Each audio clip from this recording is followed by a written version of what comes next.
Hi, guys. Let's talk about that peace deal with Russia as a concept. What's wrong with it? Actually, everything.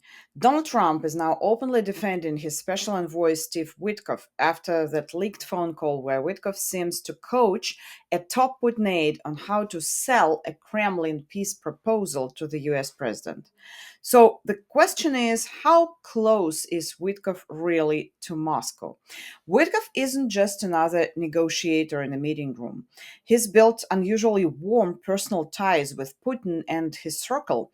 Russian and Western media showed them strolling together through Moscow's Zaryadia Park with sovereign wealth boss Kirill Dmitriev like old business partners catching up.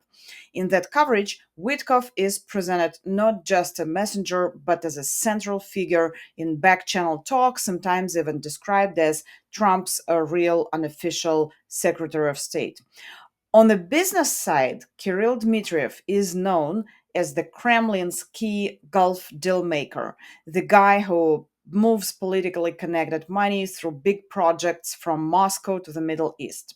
Some investigative reporters link him to opaque tenders, prestige developments like Zaryadia Park, and foreign intermediaries with very mixed reputations.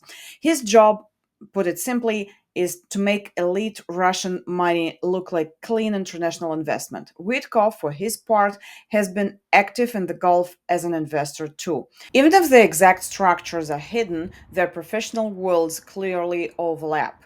And that's where their interests start to line up. Witkoff is also deeply plugged into Trump's world. He's a longtime donor, helped lead the inauguration committee, and suddenly found himself in high stakes diplomatic roles with zero traditional diplomatic background.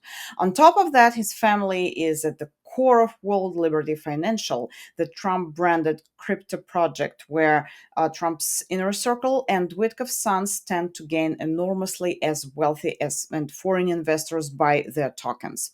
Ethics and financial crime experts have been sounding the alarm. This setup lets rich and foreign money flow into Trump centric financial ecosystem with minimal transparency and huge potential for conflicts of interest and influence. Now, put off all of that next to the peace plan on Ukraine. The more you look at it, the less it feels like a neutral American proposal, and the more it looks like a document soaked in Russian preferences. Reporting shows that US draft was heavily based on a Russian paper laying out Moscow's terms, recognize the occupation, force Ukraine into neutrality, limit its military and NATO options, and create a special US Russia security dialogue on the Kremlin's terms. One leaked version of the plan, the one Witkoff discusses with Putin's foreign policy aide Yuri Ushakov, reads exactly like something written in Russian first and then pushed through a word-to-word translation. I don't know, maybe Google Translate. And this is where a philological look becomes really revealing. First, the legal language they use there. Phrases like all ambiguities of the last 30 years will be considered settled do not sound like a US diplomat. They sound like a direct copy of Russian bureaucratic formulas, the kind of impersonal pseudo-legal sentence you see all the time in Kremlin documents. Second, the verbs Ukraine agrees to enshrine in its constitution is basically the Russian wording «закрепить в Конституции», translated into English word to word. Then the syntax, sentences of the kind it's expected that Russia will not invade neighboring countries are classic Russian structures. Ожидается, что. In English, they feel stiff and unnatural, like a calca, not an original sentence. The overall structure is just as telling point to point. The draft tracks Putin's public demands from 2024, like recognition of territorial changes, constitutional neutrality for Ukraine, all things I have already said, limits of NATO, and a privileged bilateral security dialogue with Washington. And even the mistakes give the game away. One version includes a phrase like a comprehensive and comprehensive non-aggression agreement. That is exactly what you get if you take the Russian pair полное и всеобъемлющее and lazily translate both adjectives into the same English word. Right after that, a draft started circulating. Trump posted on his platform, once again calling Ukraine ungrateful. And when he mentioned Ukraine's leadership, he put the word leadership in parentheses. That tiny punctuation choice matters. The brackets turn it into a kind of verbal eye roll, leadership, but not really. He's signaling that Kiev's government is only nominally a leadership, not fully legitimate. And that move is very familiar if you follow Russian propaganda.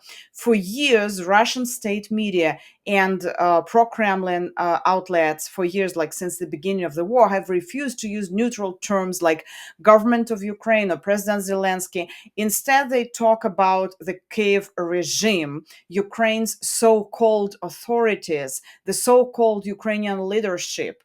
The trick is always the same. Don't argue about democracy directly, just constantly imply that Ukraine's government is not real, not legitimate, not worthy of respect. When Trump writes leadership in brackets, he's not literally repeating their phrases, but he's echoing the same delegitimizing gesture, pushing Ukraine's elected government into the category of so called.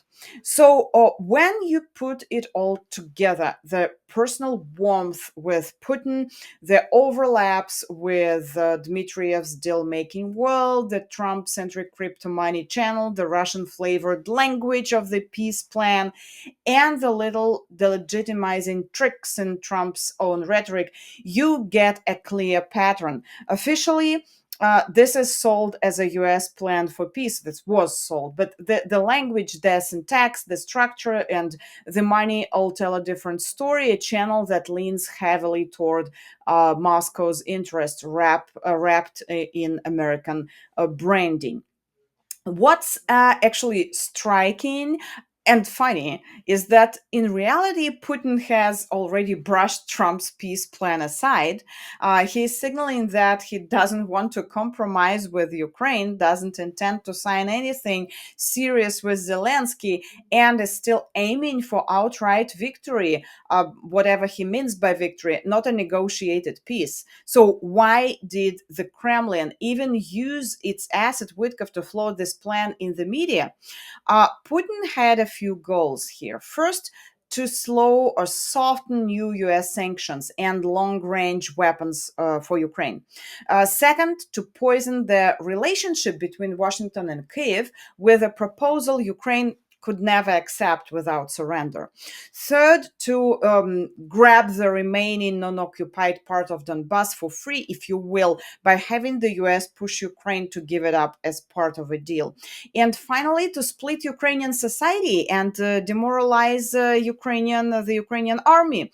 But he actually failed on all of that. The fake peace plan worked only in a narrow way. It gave Moscow some PR and confusion, plus a chance to sneer that America is messy, that its own administration is confused, and that US society is lost. But at a deeper level, the phrase peace deal doesn't mean anything for Russia here. What kind of peace deal can you have with a regime that openly wants to win the war, not end it? If this breakdown resonates with you, hit like, subscribe, and tell me when you read or hear peace plan, what do you think?